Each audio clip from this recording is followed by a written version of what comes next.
Kolozsvár és Nagyszalonta játszotta a döntőt az Atlas Master Cupon a Sportházban. A végletekig kielezett döntőt végül egy olyan hiba döntötte el, hogy az egyik kolozsvári játékos hozzáért a hálóhoz. A bronzmeccsen pedig két hajdúszoboszlói játszott az éremért. Katona Imre, a HSE elnöke, és dr. Kovács Gergely alpolgármester is méltatta a szervezőket. A verseny Tumbász József hathatós közreműködése nélkül nem jöhetett volna létre.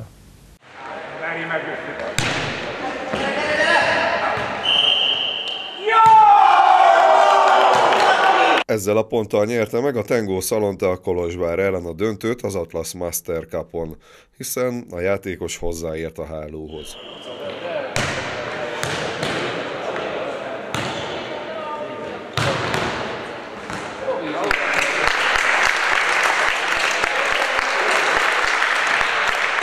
A harmadik helyen pedig a Fodor Ádámmal fémjelzett Atlas Footnet hajdúszoboszló végzett. A torna színvonala igen magas volt, erről beszéltek többen is. Persze, igazából maximalista vagyok, hogy muszáj egy kicsit csalódottnak lenni. Úgy éreztem, hogy az elődöntőben nagyon jó meccset tudtunk játszani, egy kicsit múlt, ilyen a sport, legközelebb remélem vissza tudunk nekik vágni, aztán megyünk előre. Mi az, ami múlik ilyenkor egy-egy mérkőzés? Azért azt jól látjuk, hogy ezek a lecsapások, nem azt mondom, hogy mindig ugyanoda mennek, de nagyon sokszor lehet olvasni a játékot. Picivel több váratlan kellett volna, vagy az ellenfél nagyon felkészült belőletek? Úgy gondolom, hogy mind a kettő igaz. Az ellenfél nagyon tudta, hogy mi itt játszunk, próbáltuk a saját játékunkat. Úgy gondoltam, hogy volt egy-kétszer, amikor kicsit hátul maradtunk, és nem tudtunk a hálóról támadni. Szerintem ez a kicsi különbség volt, ami miatt ők tudtak most nyerni. Egy fiatal csapattal jöttem most el, nem a legrutinosabb játékosaimmal. Ők mennek jövő héten Amerikába a román válogatottal. Nem jöttem győzni, őszintén megmondom, hanem hogy minél több tapasztalatot nyerjünk egy ilyen turnén.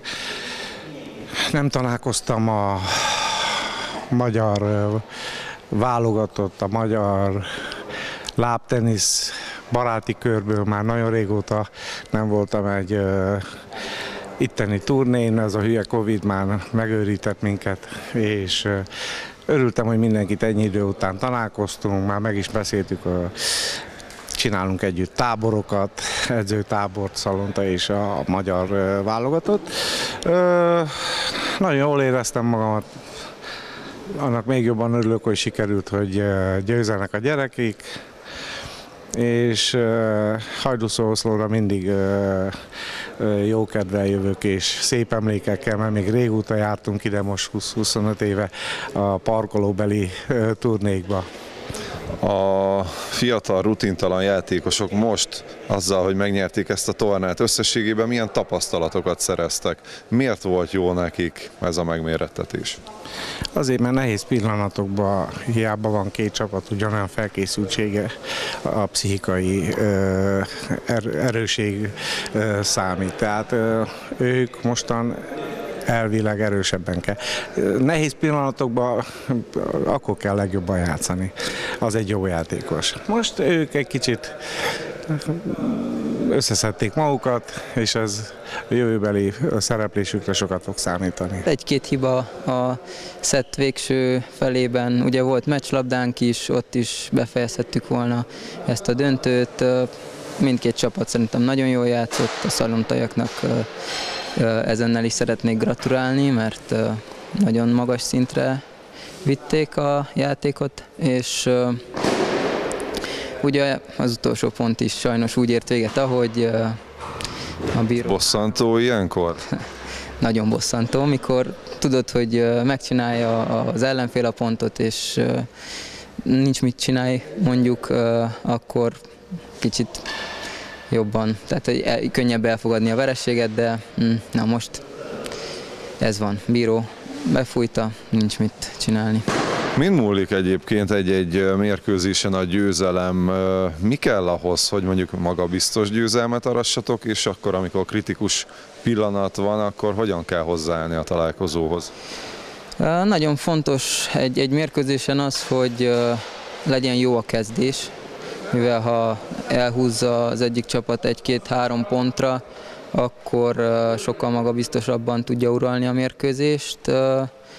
Azon kívül még van egy pár kulcslabda, hogyha szoros az eredmény, egy ilyen 7-7, 8 hétnél szerintem azok a legfontosabb labdák, mivel egy pontot nagyon közel vihet a győzelemhez, és ugye én is azt hittem, hogy befejezzük 11-10-nél ezt a találkozót, mivel mikor már érzed a győzelem szagát, akkor mintha könnyebb lenne megcsinálni azt az utolsó pontot, viszont most nem jött ez így össze, úgyhogy ezt nagyon sajnáljuk. Hogyan éreztétek magatokat itt Hajdú-Szoboszlón, hogy tetszik a fürdőváros? Nagyon-nagyon jól éreztük magunkat, mint mindig, visszajáró vendégek vagyunk ide a fürdőre. Mindent szerettünk, a pálya nagyon jó, az emberek, a szervezés, remélem lesz egy kis időnk még most elmenni egyet fürdőzni, és utána majd hazafele indulunk. Most megpróbáltunk minél több országnak szólni, így már jöttek Lengyelország és Románia is, bár Románia múltkor is jelen volt a versenyen. Úgy volt, hogy Korea is el fog jönni, meg Irak is, de ők sajnos most nem tudtak a helyzetük miatt jönni, majd augusztusban megpróbálnak megérkezni a versenyünkre, azt mondták. Milyen volt a torna? A döntő az azt gondolom, hogy önmagáért beszél, és talán hű volt az egész színvonalhoz. Igen, próbáltunk minél nívósabb tornát, minél nívósabb csapatokat meghívni, ez sikerült is. Nagyon ügyesek voltak a srácok, a miénk azok sajnos az elődöntőbe kiestek mindkét csapat, de így a harmadik, negyedik helyet el tudtuk hozni, és a szalontai és a kolozsvári csapat játszották végül a döntőt, de nagyon színvonalas döntőt láthattunk. Csalódás volt az, hogy egyetlen hajdú-szoboszlói csapat sem jutott be a fináléba? Egy kicsit igen, de nagyon erősek voltak a srácok, mint a szalontaiak is, mint a kolozsváriak is, de éppen, hogy tudtak nyerni. Hogyan tovább Atlas Master Cup? Augusztusban próbálunk szervezni egy 3-as versenyt, illetve nem csak meg is szervezzük a 3-as versenyt. Megpróbálunk minél több nemzetet meghívni, már többen jelezték, Spanyolország, Ciprus, Korea, Irak, Csehország, Szlovákia, ők biztos eljönnek, és akkor akik eddig jöttek, azok még fognak is jönni. A HSE-ben jelenleg is több száz gyermek sportol, azt hiszem 600 körül mozog a számuk, és ugye nagyon fontos feladatunk nekünk is, hogy a sportos és egészséges életmódot népszerűsítsük náluk, addig sem otthon ülnek és az okos kütyüket nyomkodják. Tudom, hogy ez köztes hangzik, de tényleg mindennél fontosabb cél ez most a mai világban. Emellett ugye a sport közösségeket is épít, és közelebb hozza egymáshoz az embereket, a közös célok, a mérkőzések, a győzelmek, különösen a csapatsportoknál, amint a mögöttem látható lábtenisz, és bár kis kettes párosok vannak, de mégiscsak egy csapatsportnak minősül. Úgyhogy az önkormányzatunk ezt kiemelt prioritásként kezeli. Valóban, ahogy mondtad, a kultúra részeként polgármester úr többször is kiemelte már ezt, és ebben a szellemben dolgozunk. Viszont önmagában az önkormányzat akarata, de még a támogatása is kevés lenne az olyan emberek nélkül, akik szabadidejüket, magánvagyonukat is áldozzák arra, hogy ilyen hasonló színvonalas tornákat tudjanak Hajdú-Szoboszlóra hozni, mint itt a Atlas Masters Cup, amely második alkalommal kerül megrendezésre, és nagyon színvonalas mérkőzéseket tartogat. Ahogy a megnyitó beszédemben is kiemeltem, Tumbász Józsefet, aki ugye az egésznek a megálmodója és szponzora, vagy akár Katona Imrét, aki a HSE elnökeként tesz nagyon sokat azért, hogy ezek a sportágok is meg tudjanak honosodni, és minél többen kezdjenek el akár lábteniszezni is Hajdú-Szoboszlón. Az Egyesület 15 élő szakosztállyal rendelkezik, a 15 élő szakosztályban igazolt sportolók száma az 580 fő.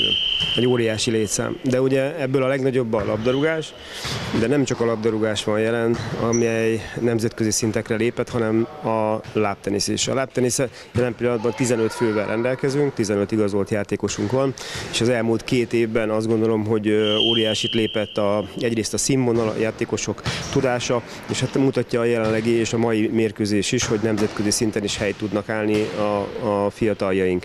Igaz, hogy most nem az első 2 helyen végeztünk. Fontos kiemelni, hogy van egy világbajnok játékosunk is. Miért fontos az? Miért jó az, hogy egy ennyire a világ elitbe tartozó játékos is a HSE kötelékébe tartozzon? Én azt gondolom, minden fiatalnak kell példakép, és minden egyes szakákban lenni kell olyan játékosnak, amire föl tudnak nézni egyrészt azok a fiatalok, akik ide szeretnének jönni, vagy azok a sportolók, akik ezt a sportot szeretnék űzni. Egyrészt, másrészt pedig azért azt gondolom, hogy egy ilyen szintű játékostól rengeteget lehet tanulni.